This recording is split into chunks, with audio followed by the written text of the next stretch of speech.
Welcome to the show that gets Christians thinking about faith and politics. Get ready to challenge the status quo, expand your imagination, and tackle controversy head on. Let's stand together at the intersection of faith and freedom. It's time for the Libertarian Christian Podcast. Welcome to another episode of the Libertarian Christian Podcast, a project of the Libertarian Christian Institute. I am your host, Doug Stewart, and I have something I want to share with you, which is a sample of another podcast that the Libertarian Christian Institute produces, which is part of the Christians for Liberty Network. And that is Norman Horn's Faith Seeking Freedom podcast. Basically, the idea there is that there are short, succinct answers to tough questions that a lot of libertarians tend to ask. And recently, Norman recorded 3 episodes in a row that were specifically about the differences between libertarians and other types of political affiliations. So the 3 would be conservatism, progressivism, and liberalism. I think it's really important that we can distinguish libertarianism from those 3, although, of course, you can probably guess which one it has the most in common with. And the other reason I want to do this is I want to promote the Faith Seeking Freedom podcast, because if you haven't listened to any of the other Christians for Liberty Network podcasts, this is one that you probably would find very shareable with other people. The other shows are really great, but a lot of times if people aren't really into listening to podcasts, you probably want to share something a little bit shorter with them. Maybe they'll listen to it because it's only 5 minutes. So Faith Seeking Freedom is like a really great way to do that. And it also answers specific questions. So it's very similar to Faith Seeking Freedom, the book that we wrote, which is basically we want to deliver short, succinct answers to tough questions for either libertarians to sort of take and make their own and be able to reproduce when they discuss with other people, or just that you can share with people. So anyway, here's Dr. Norman Horn answering what is the difference between a libertarian and a conservative, a progressive, and a liberal. I hope you enjoy. And oh, by the way, please subscribe to all of the Christians for Liberty podcasts, the Biblical Anarchy podcast, the Reformed Libertarians podcast, the Faith Seeking Freedom podcast. And of course, if this is by chance the one episode you're listening to from the Libertarian Christian podcast, you can subscribe to this one. You can also find out more about the Christians for Liberty Network by going to christiansforliberty.net, or you can go to libertarianchristians.com and click on the show's menu at the top. Thanks and enjoy this episode. Today's question is very simply, what is the difference between a libertarian and a conservative? And you could take this in a lot of different directions, but I want to kind of focus on just a few things to illustrate what are some of the key differences between a libertarian and a conservative. You'll sometimes see amongst groups such as the Libertarian Party and others that the libertarian is conservative on economics, but liberal on social values or something to that effect. And I think that's a bit of a misnomer on some level. If anything, we're not conservative economically in the sense of that many conservatives want to perhaps use it, especially as conservatives do have a more broad look at what is acceptable as economic policy than the libertarian, which we can get into momentarily. But more importantly, I think, is just the notion that the conservative differs from the libertarian in its basic understanding of what the state is there to do.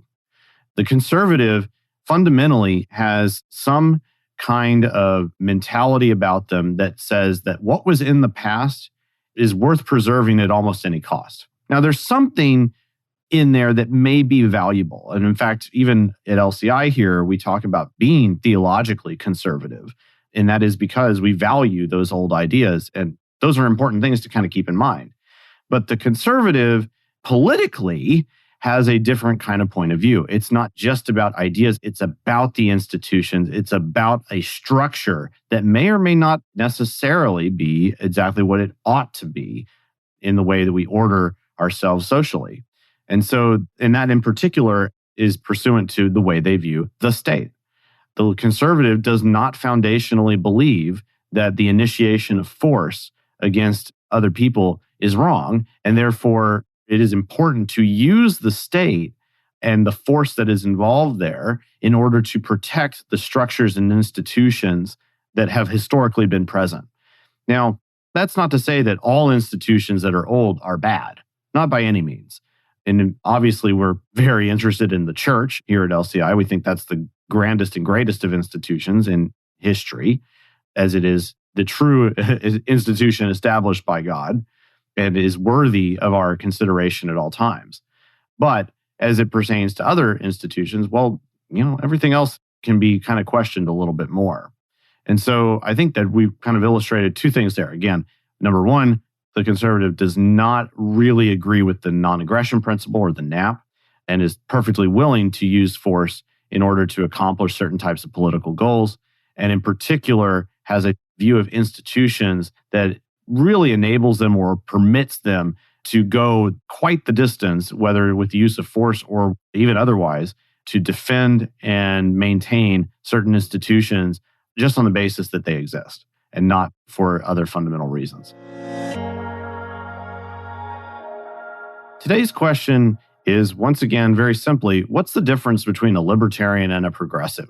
Similar to the way we might talk about differences between, libertarians and conservatives, such as in a previous discussion, which you definitely want to go and listen to if you haven't already, because I'm going to kind of refer to that a little bit. There are a number of foundational differences from the outset. Foundationally, the progressive doesn't believe that the non-aggression principle is correct. They instead believe that it is okay and permissible to initiate force or fraud against individuals or groups, especially using the power of the state. And the progressive has particular reasons for wanting to do this. And I think it's kind of worth unpacking a little bit more what those are in order to illustrate some additional differences. The progressive has, on some level, some comportment with the libertarian kind of mentality, in that you can't just assume that that which came from the past is always and every time better. But the difference is that there is a kind of an eschewing of all forms of the past, that the progressive will tend to see that the future is always and forever going to be better. And thus it's important that anything that existed from the past should get thrown down.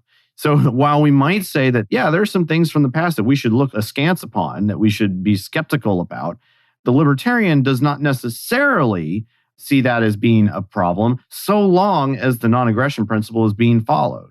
So for instance, we might be fine as libertarians with institutions, for instance, such as the church, such as the family, which is very important, obviously, both to the Christian and to really toward the ordering of society in general, Christianity even aside at that point. Whereas the progressive, in many cases, looks upon anything, any institution of the past, as being something to be torn down. And that's not always and forever the case with the progressive, I suppose, but it's something to kind of keep in mind whenever you kind of view that.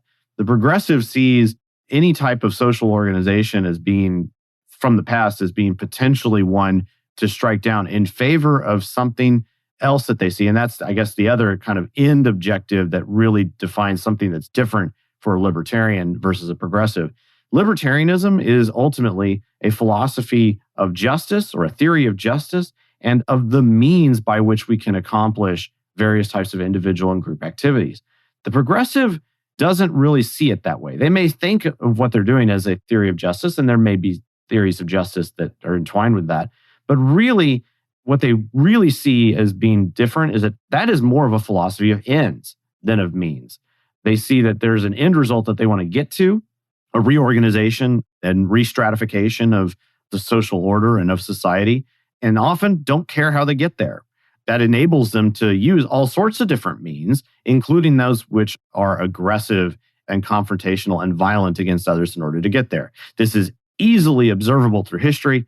We can then see things like the French Revolution, as early as that, as being one that was foundationally, even though it had some good values that were associated with it, ultimately because they saw their ends as more important than their means, they justified all sorts of atrocities as a result. You see this in Nazism, in socialism, in Marxism, in modern progressivism, in things like critical race theory, all of this stuff that are kind of intertwined with progressive values at this point. You can see how that works. So that's, I think, really important to understand. So again, the difference foundationally is that they don't agree with the NAP, which is pretty consistent for things that aren't libertarianism, right? But then also that the difference is one of thinking about means versus ends in a very different way and how that kind of plays into social order and structure. Today's question is quite simply, what is the difference between a libertarian and a liberal? Now, if you've been following this podcast recently, you know that we've previously done the same type of question, but talking about conservatives and progressives. This one gets a little weird, and for a couple of different reasons, I suppose. But I do suggest you go back and listen to the others, and that'll provide some additional context as well. So the first thing to understand, I think, about this kind of difference, what is a libertarian, what is a liberal here, is to kind of remember or disambiguate the kind of historical usage of the terms. A liberal is actually something I would say that historically is a very good thing. It's really only in the modern, say last 30, 40, maybe 50 years where the term has kind of fallen into as synonymous with progressive and often is identified with the Democrats and so on and so forth. Whereas in the past, the liberals were really the good guys. When you go back into some of the earliest beginnings of what might be the formation of modern libertarian ideas, things like the levelers of England and whatnot, and eventually, of course, John Locke and so on, the term liberal began to be associated with the kind of people that put an emphasis on individual liberty. And this did cause some consternation amongst the kind of ensconced powers of their day. And so even then, it was like liberal was the pejorative even then, but it was because it revolted in a way ideologically against the powers that be. And so it's important to kind of remember that the proponents of individual liberty of old were liberals. And in fact, even if, for those of us who are kind of more familiar with modern libertarian ideas, even Ludwig von Mises, the patron saint of the Austrian school of economics, wrote a book in the early 20th century called Liberalism. And it was meant to be a positive. We remember this because he writes this whole book and it's defending liberal values. And in fact, really what we can then kind of come to is kind of realizing that in many respects, we kind of lost out allowing the progressive wing of everything to kind of take over the term liberal with time. And thus kind of we needed more verbiage in order to describe where we are. And libertarian being kind of synonymous with liberal at the time even was kind of adopted then as kind of part and parcel to this is what we're about. So in some respects, we would say, okay, historically, the differences between liberals and libertarians are actually pretty small when it comes down to it. You might say that, well, the old school liberal was maybe more of the, what we might call the minarchist, if you will. So definitely ensconced in and promoting individual liberty, but from kind of the aspect of like the night watchman state. Even Ludwig von Mises was like this. And that's, we can be accepting of that because that's where we come from. And we understand that. So that's totally fine. And of course, I would take upon myself that I'm a classical liberal. This is why when you hear or read about in other libertarian writings and whatnot, that you'll see the term classical liberal. That's what we're talking about. A classical liberal in many respects is a libertarian. We might say that the modern libertarian has expanded upon those ideas to a certain extent, especially as it pertains to the role of the state and even the defense of what we might call the anarcho-capitalist mentality or that position as elucidated by many modern libertarians and whatnot, such as Murray Rothbard, Hans Hermann Hoppe, Walter Block, etc. And plenty more than that, of course. But of course, then there's the other side of it is, well, what does a liberal look like now? Kind of, that's not what Rush Limbaugh meant when he talked about, the liberals are the problem, or that's not what the issue with when you hear Tucker Carlson talk about liberals nowadays or whatnot. The modern kind of usage of liberal in many respects is just the progressive wing.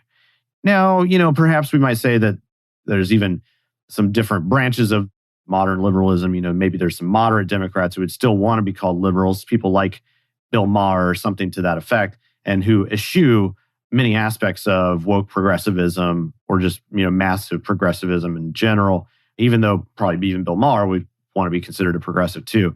But hey, even that wing can have difficulty defining themselves just like libertarians can. At any rate, I think it's fascinating to kind of talk about where we come from as old school or classical liberals and why that looks like basically modern libertarians as now. And as a kind of final aside here, many of you may not have heard that book by Ludwig von Mises called Liberalism. Highly recommend it. It's a great book and it's not really that long. It definitely doesn't look like the Tome of Human Action or Man, Economy and State or something like that. So you can definitely get that and take a look. It's great stuff. But that kind of concludes our differences of these various positions. This podcast was inspired by our popular book, Faith Seeking Freedom, which is available on Kindle, softcover, and audiobook at faithseekingfreedom.com. Want your questions answered on our podcast? Email us at podcast@libertarianchristians.com. And don't forget to subscribe, rate, and review our podcast so we can reach more Christians with the message of liberty.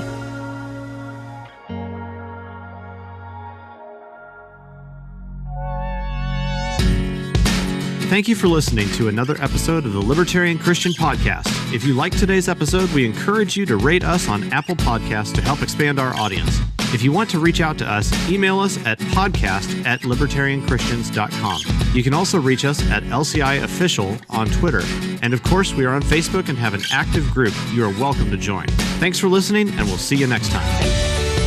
The Libertarian Christian Podcast is a project of the Libertarian Christian Institute, a registered 501c3 nonprofit. If you'd like to find out more about LCI, visit us on the web at libertarianchristians.com. The voiceovers are by Matt Bellis and Catherine Williams. As of episode 115, our audio production is provided by Podsworth Media. Check them out at podsworth.com.